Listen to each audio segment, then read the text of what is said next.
maa ngi nuyu ñi fi teew yëpp maa ngi jiital ci nuyoo bi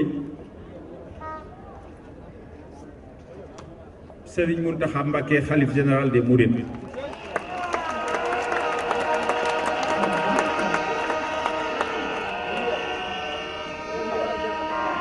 maa ngi nuyu xalif généraux yi ci réew mi yëpp ak kilifa diine yëpp ak kilifa aada yi maa ngi nuyu ñi fi teew yëpp di jiital ci nuyoo bi Serigne Amadou Matar Mbacké xalifa Daaru Khoudoss mi fi yónnee délégation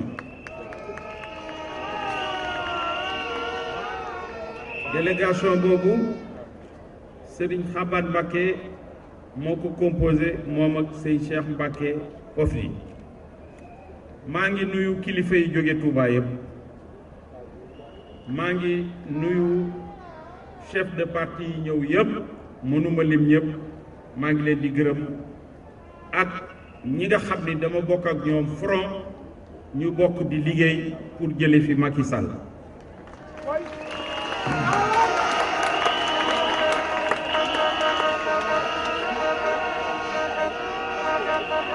maa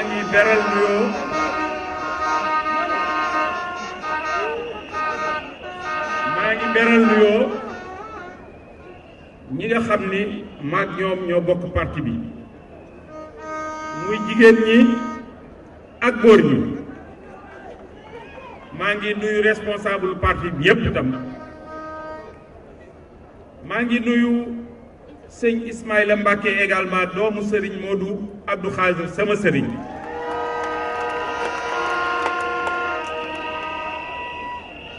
maa ngi nuyu enfin journaliste yëpp bàyyiwuma kenn ndaje bii nag lu tax ma def ko dama dem Amérique am journaliste yu ma laaj ci lan laa xalaat ci jafe-jafe yi nga xam ni Sénégal am nañ ko au plan institutionnel ma am lu ma ci wax te loolu am naa yaakaar ni fii laa ko waroon a njëkk a waxee suñu réew dafa jànkoonteeg jafe-jafe yu bari au plan institutionnel ndaxte ni muy doxee jarul ñu ci sori solution yi rek ban li nga xam ni moom laa dugal ci sama programme loolu foofu lay yem waaye nag il faut que nit ñi xam ni loolu du programme bi nga xam ni moom lay présenter Sénégalais yi mais c'est une petite partie concernant les institutions ndaxte dinaa def congrès d'investiture actuellement li ñu tënk ñun ñëpp mooy parrainage fi ñu toll nag ñi nga xam ni ñooy suñuy militants suñuy responsable ak parti yi ànd ak ñun ak mouvement yi ñi ngi ci terrain bi di ci def liggéey bu mucc ayib maa ngi leen ciy gërëm ñoom ñëpp bu loolu passé bu may def sama déclaration de candidature déclaration solennelle bu boobaa nag dinaa présenter programme bi nga xam ni dina englober tous les secteurs de la vie nationale waaye tey dama ko limité ci institution yi ma bëgg ñu xam ni man bu ma yàlla joxee réew mi bëggatuma nekk chef de parti pour man chef de parti ak chef de l'État c'est incompatible parce que chef de l'État da nga war a nekk au-dessus de tout réew mi rek ngay xoolatoo parti politique mais boo nekkee partisan rek doo mën a doxal Sénégal te gis naa ni depuis indépendance loolu moo fi am waaye àddina dafay dox foog ñu dox ànd ak moom bëgg naa aussi buñ ma falee président de la République dootuma nekk président du conseil supérieur de la magistrature ndaxte pour man pour justice bi mën a dox institution yi ku nekk avec des garde-fous nga xam foo mën a yem foo mën a commencer bu boobaa du doon lu dul bénéfice Sénégal ak sénégalais yi ministre de la justice également dootul siéger ci conseil supérieur boobu waaye bu boobaa nag loolu yëpp foog ñu encadrer ko du rek te ñuy bàyyi magistrature aussi lu ko neex mu def loolu yëpp nag ay texte ñoo koy war a encadrer le moment venu tous les techniciens de droit dinañ toog d'une manière libre et indépendante ñu wax li nga xam ni moo gën ci Sénégal bu ko defee président de la République dootul nekk buur waaye fi mu nekk ay buur ngeen di fal parce que pouvoir yi dafa ëpp entre les mains du président de la République foog ñu équilibrer institution yi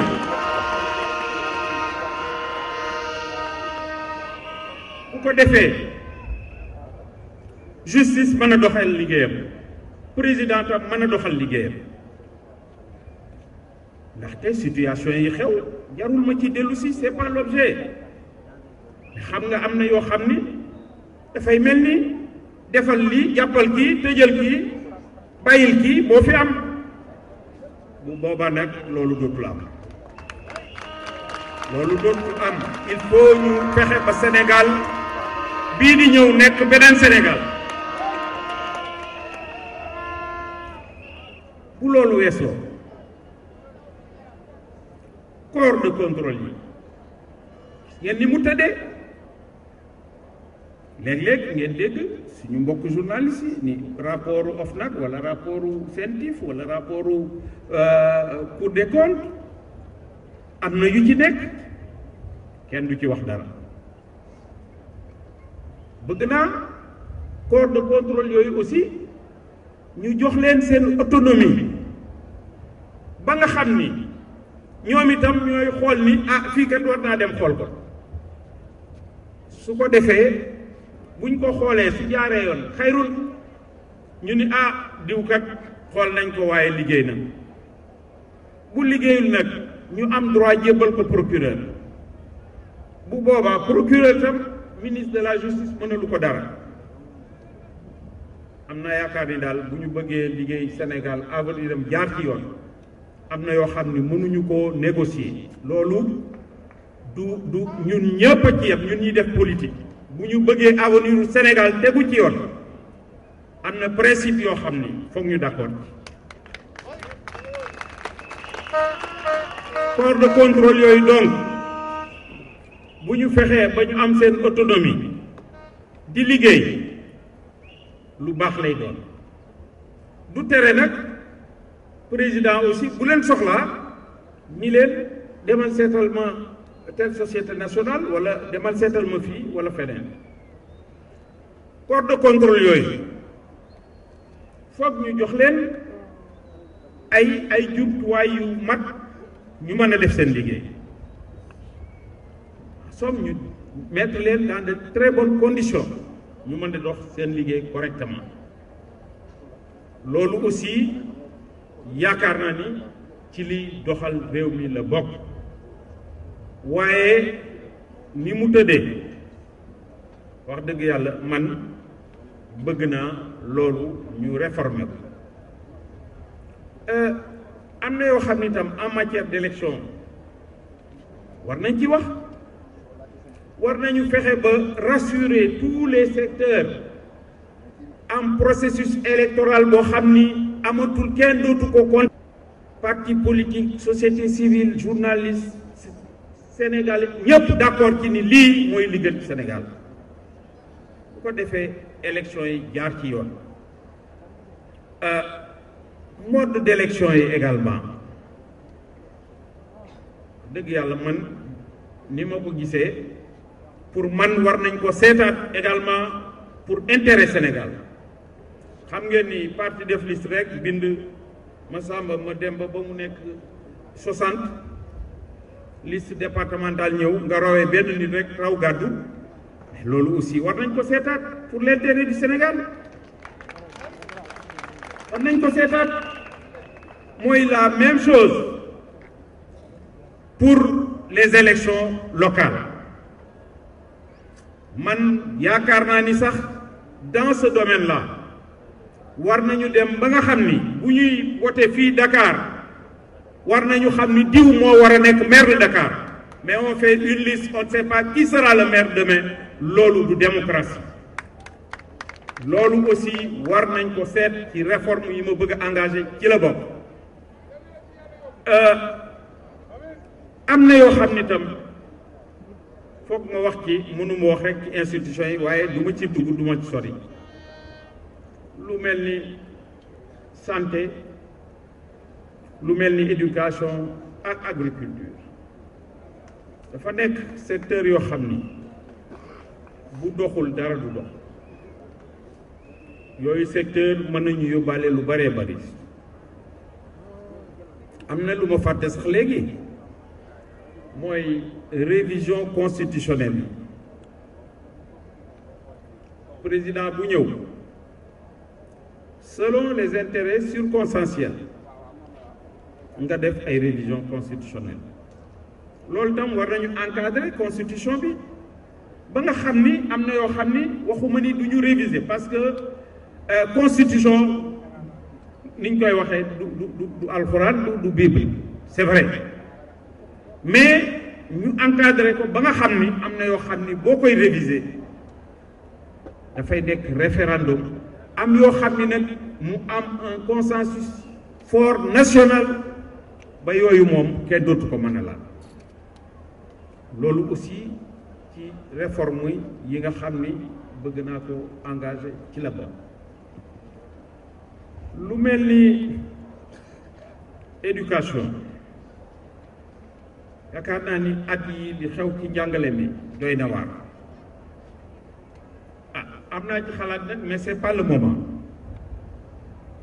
ñu bari surtout ñi nga xam ni mooy seen métier am nañ ci xalaat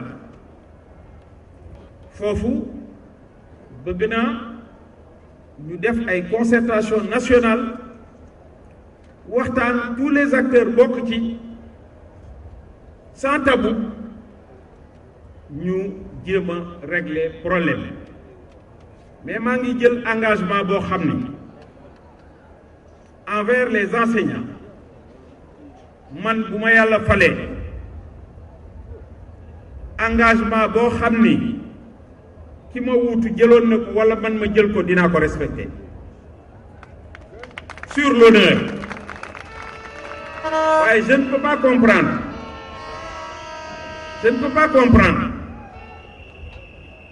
président Macky Sall ñu fal ko 2012 mu ni jàngalekat yi may leen ma bu ngeen ma mayee ma xoolaat yëf yi ba ca kanam su ma jëlee ay engagement dinaa ko respecté jàngalekat yi may ko ba 2014 négocier ak moom signé ay accord yooyu ñoo indi problème yi parce que respecté wu ko loolu yaakaar naa ni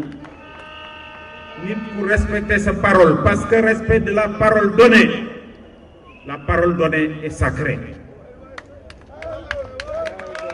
la parole donnée est sacrée te fekk na yow li ngay bañ a joxe moomoo ko réew mee ko moom xaalis bi réew mee ko moom réew mee ko liggéeyoo ko loolu pour man du lu jaar yoon loolu mën naa wax muy ñiy liggéey dans le secteur de la santé et de l'éducation loolu dinaa ko respecter pour le reste dans le domaine de la santé dinaa wax lu tuuti parce que il faut que me rappeler tuuti à mon arrivée à la ville de Dakar période boobu da daan am ñu bari feebar dem ci cours hôpitaux yi du ñu am place ñu ni décédé nañu ci cours bi presse bi relayé na ci cas yu bëree bëri bi ma ñëwee en 2002 je me suis attaqué à ça. Allez voir les centres de santé que j'ai construits au niveau de Dakar. Partout, dans toutes les communes, le SAMU municipal reste une référence. Le centre de gériatrie de Ouakam pour les personnes âgées. Il y a la clinique ophtalmologique de Abass Ndao. yaakaar naa ni bala nga naan couverture maladie da ngay xool infrastructure yi mais boo demee ci àll bi y a rien jigéen ñi bu ñuy am doom ci ay charrette lañ leen di teg nga naan couverture maladie universelle.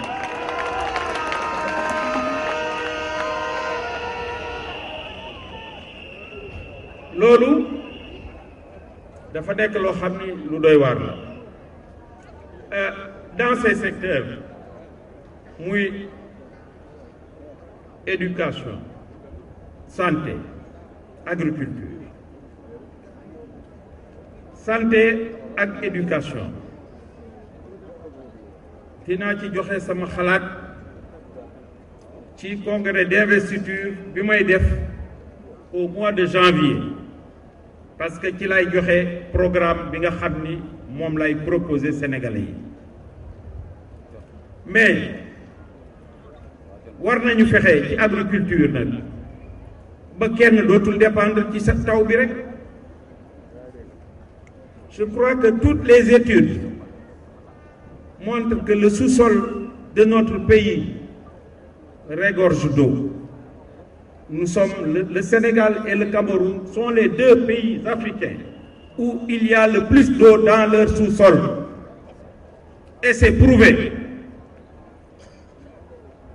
Je crois que nous devons être en mesure un jour de pouvoir sortir cette eau-là et de la mettre à la disposition des paysans. bu ko defee yaakaar naa ni dootuñu dépendre rek ci taw bi te loolu li tax mu mën a nekk dafa am loo xam ne lu bari dañ koy jëgaani bitim réew di ko lekk te ñu mën ko bay fii. Le président Macky Sall, rappelez-vous, avait dit en 2014 ou 15 que le Sénégal serait autosuffisant en 2016. Dès le lendemain, j'ai pris la parole pour le démentir. Et j'avais dit à l'époque que, Monsieur le Président, peut-être que vous ne savez pas ou vous êtes mal informé, mais le Sénégal ne pourra jamais être autosuffisant en 2016. Je le disais parce que les conditions n'étaient pas réunies. Et jusqu'à aujourd'hui, je maintiens ma déclaration. Jusqu'à présent, nous ne sommes pas autosuffisants. Allez à la douane. Regardez les tonnages importés. C'est toujours les mêmes quantités. Et pourtant, on nous dit que nous avons produit 1 200 000 tonnes de riz paddy. Alors que nous maintenons les mêmes quantités à l'importation. Xam nga kooku wax lu dul dëgg la bis bu ñu amee 1 million de riz paddy, ça veut dire 1 200 000, ça veut dire 1 ou 900 000 tonnes de riz blanc war na feeñ ci douane ca importation ba war na feeñ waaye fekkee ni besoin yi 1 500 000 la te toujours moom la ñuy importer yaakaar naa ni problème am na kon foofu war nañ ci réfléchir ndaxte mbay mi rek ci la ñu mën a fexe ba Sénégal yëpp nekk ci jàmm création d'emploi yi ñuy wax yëpp lu ci bari foofu lañ ko mën a def am na secteur yeneen sax waaye yooyu tey du objet bu fekkee ni nag secteur u santé la ak éducation yaakaar naa ni Sénégal am na ay compétences yu mën a taxaw seet lan la ñu war a doxale mbir mi ñu am volonté également doxal loolu bu ko defee réew mi dina dox li ma wax léegi nag mooy bu ma nekkee président de la république benn mandat laa bëgg a def ndaxte xam nga président bu wut beneen mandat rek jéem a def ay galgal parce que dangay bëgg a faluwaat mais il faut que kenn ci ñun am volonté boobu dem sa yoon ndaxte loolu dafa baax ci réew bu dul loolu ay réformettes moo fi am ñu continuer dans le même sillage actuellement opposition bi ñi ngi xaax le processus électoral waaye kenn mënu ci dara loolu ngeen di fi di loolu la mën a nekk ëllëg ma Samba wala ma Demba nekk président téyewaat ci loolu pour faluwaat il faut que ñu régler ko kenn régler ko une bonne fois pour toutes pour les générations futures